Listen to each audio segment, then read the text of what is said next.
우리 아동부 친구들 목사님 봐야 돼요. 자, 우리 저기 중위층에 있는 새 친구들, 우리 멋진 남자 친구들, 목사님 보세요. 밑에 보지 마시고, 밑에 보는 거 핸드폰 보는 거밖에 더 없죠? 자, 저를 보세요. 자, 오늘은 우리 교회 5대의 비전 중에 5번째 비전인 눈물과 감동이 있는 공동체에 대해서 살펴보겠습니다. 여러분, 사실 오늘은 5대의 비전 중에 4번째 비전을 봐야 돼요. 우리 4번째 비전이 뭐죠? 순천과 열방을 품는 공동체에 대해서 살펴봐야 되는데, 우리가 다음 주일 2부 예배 때 캄보디아 미션트리 파송 예배가 있는 관계로 순천과 열방을 품는 공동체는 다음 주일에 함께 나누기로 하고요. 오늘은 이제 5번째 비전인 눈물과 감동이 있는 공동체에 대해서 먼저 좀 살펴보고자 합니다. 저는 목회를 시작하면서 항상 하나님 나라와 같은 교회를 좀 꿈꿔왔습니다. 왜냐하면 예수님께서 원하시고 바라시는 교회가 하나님 나라와 같은 교회이기 때문에 그렇습니다. 그래서 많은 교회들이 이 사도행전에 나오는 신약의 교회들을 모토로 삼고 있는 것도 하나님 나라와 같은 교회에 가장 근접해 있기 때문에 그렇습니다. 그래서 저 역시 예수님의 꿈을 품고 하나님 나라와 같은 교회를 만들어가는 것이 저 인생의 목표이자 제 목회 철학이고 제 목회적 방향입니다. 그리고 우리 교회 부임하기 전에 우리 한소망교회가 어떻게 하면 하나님 나라가 될 수 있을까 기도하는 가운데 5가지의 비전을 만들게 되었고, 그 5가지 비전 중에 마지막 비전이 바로 눈물과 감동이 있는 공동체입니다. 눈물과 감동이 있는 공동체는 결국 예배 중심, 예배에 목숨을 거는 그러한 공동체가 되어지는 것입니다. 여러분, 저의 기도 제목 중에 하나, 그게 뭐냐면은 우리 교회에서, 그러니까 우리 교회가 우리나라에서 화장지를 가장 많이 사용하는 교회가 되게 하여 주시옵소서. 이게 제 기도 제목이에요. 목사님이 우리 교회에 와서 똥 싸란 얘기인가?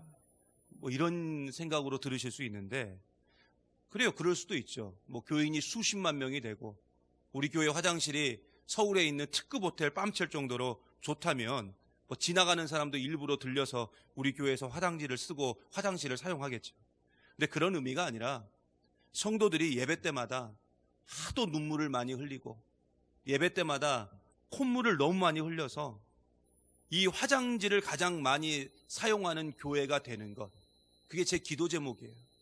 그래서 여러분이 앉아있는 그 장의자 독서대에 한 줄에 3개씩 각 티슈가 놔지는 것, 지금 하나도 없죠. 하나도 없어요. 그래서 매 주마다 거기에 있는 한 통씩 매일 사라지는 게 제 기도 제목입니다. 우리 교회에서 화장지를 가장 많이 사용하는 장소는 사실 예배당이 아니라 화장실이죠. 그리고 화장지의 사용량도 화장실에서 그렇게 많이 쓰지도 않습니다. 결국 아직까지 우리는 눈물과 감동이 있는 공동체가 되지 못했다는 거예요. 예배 때마다 눈물이 있고 예배 때마다 감동이 있고 성도들의 만남 속에서 눈물과 감동이 넘쳐나는, 그래서 구역 예배 때 가장 먼저 준비하는 게 음식이 아니라 화장지통부터 준비하는 좀 그런 교회가 되었으면 좋겠는데, 그런 천국과 같은 공동체가 되었으면 좋겠는데, 눈물도 보이지 않고 감동은 겨우 언제 느끼느냐? 우리 교회 점심이 너무 맛있으니까 밥 먹을 때 이야, 그때 감동 느끼는 것 외에는 교회 와서 크게 감동을 느끼는 게 없다는 것입니다. 그렇다면 왜 우리가 드리는 예배 가운데 눈물도 없고 감동이 없을까요? 제가 이 설교를 준비하면서 하나님 앞에 기도하면서 그렇게 물었어요. 하나님, 왜 우리 교회는 눈물도 없고 감동도 없을까요? 왜 우리가 예배를 드리는데 화장지 한 장, 손수건 한 장 제대로 쓰지 못하고 이 예배당 문을 나갈까요? 왜 그럴까요, 하나님? 좀 알려주세요. 그렇게 기도하는 가운데 오늘 말씀을 주님께서 보여주시고 알려주셨어요. 여러분, 오늘 말씀 1절 한번 볼까요? 우리 1절, 로마서 12장 1절 말씀 우리 다 같이 한번 보겠습니다. 같이 봅니다. 시작. 그러므로 형제들아, 내가 하나님의 모든 자비하심으로 너희를 권하노니 너희 몸을 하나님이 기뻐하시는 거룩한 산 제물로 드리라. 이는 너희가 드릴 영적 예배니라. 아멘. 여러분, 오늘 말씀에 사도 바울이 분명히 예배에 대해서 이야기를 합니다. 영적 예배를 이야기하고 있어요. 영적 예배. 여러분, 영적 예배는 어떤 예배냐? 하나님이 기뻐하시는 예배예요. 하나님이 받으시는 예배라고요. 바로 눈물이 있고 감동이 있는 그런 예배가 바로 영적 예배인 줄 믿습니다. 그런데 이러한 영적 예배를 드리기 위해서 가장 먼저 사도 바울이 우리에게 요구하고 있는, 권하고 있는 내용이 나오는데, 너희 몸을 하나님이 기뻐하시는 거룩한 산 제물로 드리라는 거예요. 여러분, 하나님은요, 거룩한 제물을 기뻐하시는 줄 믿습니다. 그래서 여러분, 레위기에 보면은 하나님께 제사를 드릴 때 가장 중요한 조건이 있어요. 그게 뭐냐? 따라해 보세요. 흠이 없어야 된다. 뭐가 없어야 된다고요? 흠이 없어야 돼요. 여러분, 흠이 없다는 건 뭘까요? 아, 저 사람은 흠이 없어. 그건 좋다는 거예요. 아름답다는 거예요. 결점이 없다는 거예요. 누가 봐도 완벽하고, 누가 봐도 완전하고, 누가 봐도 아름다운 것을 향해서 우리는 이렇게 말하죠. 아, 흠이 없다. 그런데 오늘 말씀해 보면 하나님께 예배를 드리러 나온 우리가 바로 이러한 상태가 돼야 된다는 겁니다. 이런 존재가 돼야 된다는 거예요. 흠이 없어야 된다는 거예요. 그렇다면 지금 예배를 드리러 나온, 이 자리에 나온 저와 여러분은 과연 이렇게 흠이 없는 상태로 이 자리에 나와 있냐고요? 솔직히 아니죠. 우리에게 너무 많은 흠이 있어요. 물론 우리는 예수님으로 인하여 죄인에서 의인으로 우리의 존재 자체가 변화되었고, 예수 그리스도의 십자가의 보혈로 말미암아 하나님을 아버지라 부를 수 있고, 아버지 대신 하나님께 담대히 나아갈 수 있는 능력을 우리가 얻은 줄 믿습니다. 하지만 여전히 우리는 죄를 지으며 살아가고 있다는 것입니다. 우리 스스로 판단해 봐도 나는 의인이라 말할 수가 없는 거예요. 나는 죄인이에요, 죄인. 그래서 하나님 앞에 너무 흠이 많은 거예요. 여러분, 오늘 말씀해 보면 우리의 몸이 하나님이 기뻐하시는 거룩한 산제물이 돼야 된다 이렇게 말하죠. 우리의 몸을 말합니다. 근데 우리의 몸을 한번 보세요. 일단 병들어 있고, 그렇죠? 건강하지 못하고, 그 감기에도 제대로 이기지도 못해서 맨날 힘들어하고, 그리고 일단 뱃살을 좀 보세요. 뱃살. 진짜 이 뱃살만 봐도 우리에게 흠이 보이죠. 그러면서 우리는 이렇게 생각하는 거예요. 아, 우리는 절대로 하나님이 기뻐하실 수 있는 몸이 될 수 없다. 그렇다면 우리는 절대로 하나님이 가장 원하시는 영적 예배, 그러면 눈물과 감동이 있는 예배를 드릴 수 없을까요? 흠이 너무 많아서, 우리에게 눈에 보여지는 흠이 너무 많아서, 우리 육체 자체가 흠이 많아서 하나님 앞에 영적 예배를 드릴 수 없을까요? 아니에요. 충분히 드릴 수 있어요. 하나님이 기뻐하시는 거룩한 산제물의 기준은 분명히 흠이 없어야 돼요. 하지만 여기서 그 흠의 기준은 뭐냐? 눈에 보이는 게 아니에요. 눈에 보이는 기준이 아니라고요. 그러니까 우리 눈에 보기에 아름답고 깨끗하고 젊고 건강한 것을 말하는 게 아니라, 여러분 잘 들으셔야 돼요. 우리 삶의 모습 자체가 흠이 없어야 된다는 거예요. 여러분, 오늘 말씀 1절에 보면 너희 몸을 드리라 이렇게 나오죠. 너희 몸을 드리라. 여기서 몸은 헬라어로 소마입니다. 소마. 근데 이 소마라는 뜻이 뭐냐면 그냥 단순히 몸이라는 의미를 갖고 있는 게 아니라 인간이라는 넓은 의미를 가지고 있어요. 인간이라는. 더 정확히 말하면은 우리의 삶 자체가 소마라고요. 그러므로 오늘 말씀에 이 몸이라는 단어는 단순히 우리의 육체, 우리 눈에 보이는 이 육체를 말하는 것이 아니라, 병들어 있는 우리의 육체를 말하는 게 아니라 우리 삶의 전 영역을 말하는 거예요. 그러니까 우리의 삶의 전 영역이 하나님이 기뻐하시는 거룩한 산 제물이 될 때 결국 영적 예배, 눈물과 감동 있는 예배가 될 수 있다는 것입니다. 지금 사도 바울은 그걸 이야기하는 거예요. 그리고 이어서 2절에 이렇게 이야기하죠. 우리 2절 말씀 같이 봅니다. 시작. 너희는 이 세대를 본받지 말고 오직 마음을 새롭게 함으로 변화를 받아 하나님의 선하시고 기뻐하시고 온전하신 뜻이 무엇인지 분별하도록 하라. 아멘. 너희는 뭘 본받지 말라고요? 이 세대 본받지 말래요. 이 세대는 이 세상을 말합니다. 세상의 법칙, 세상의 원칙을 말해요. 세상의 법칙, 세상의 원칙. 그것은 항상 우리를 공격합니다. 그리고 우리를 유혹합니다.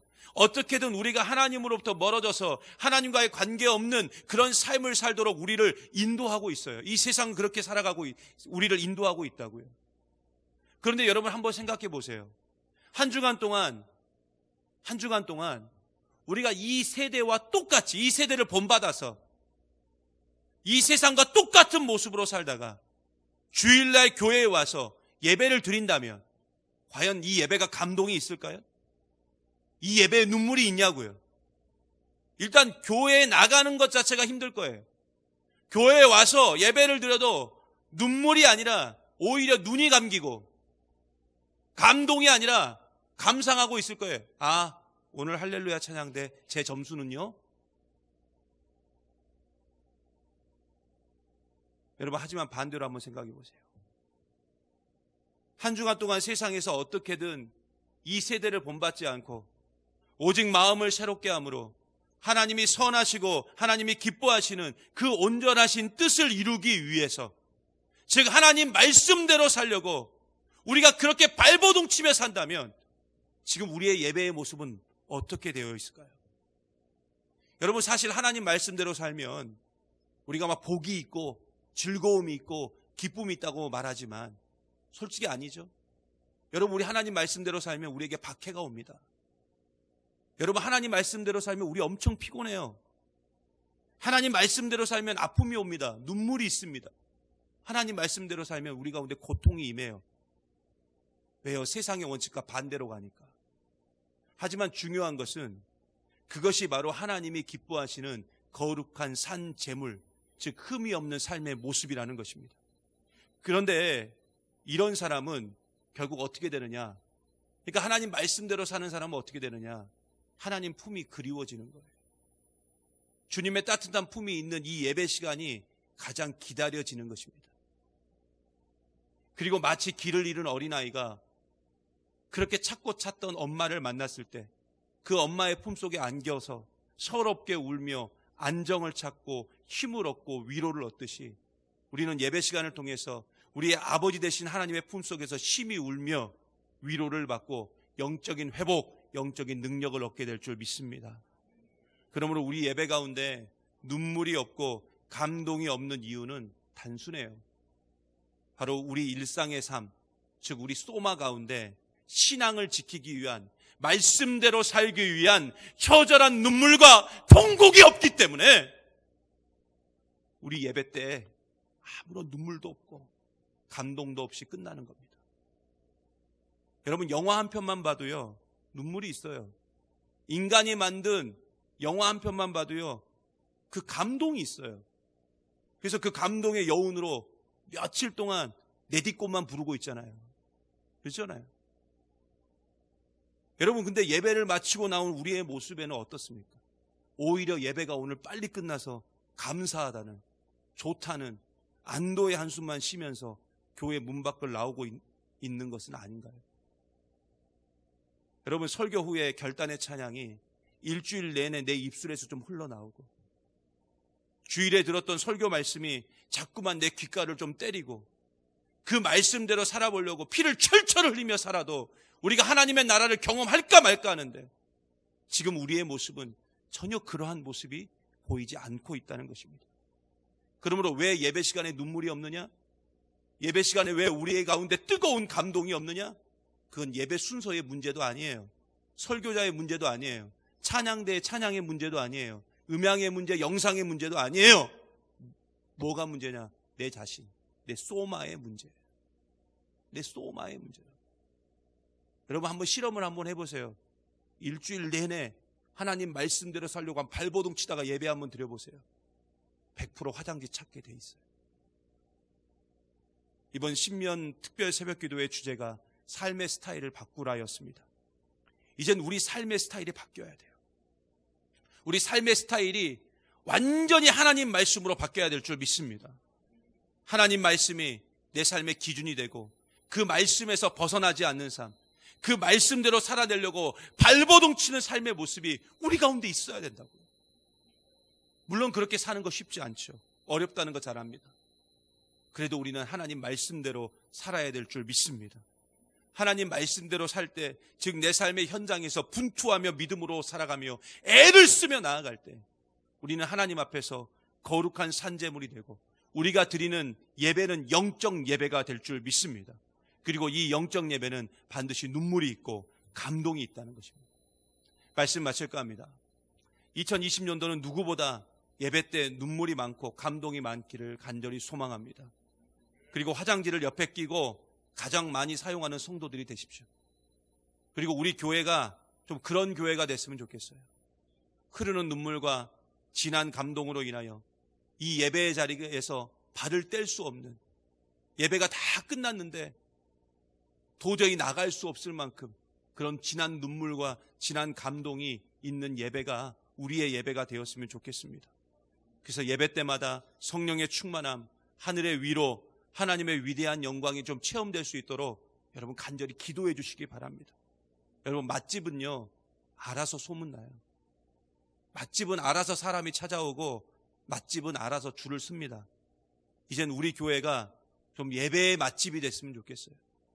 우리 교회가 좀 눈물과 감동의 맛집이 되었으면 좋겠어요.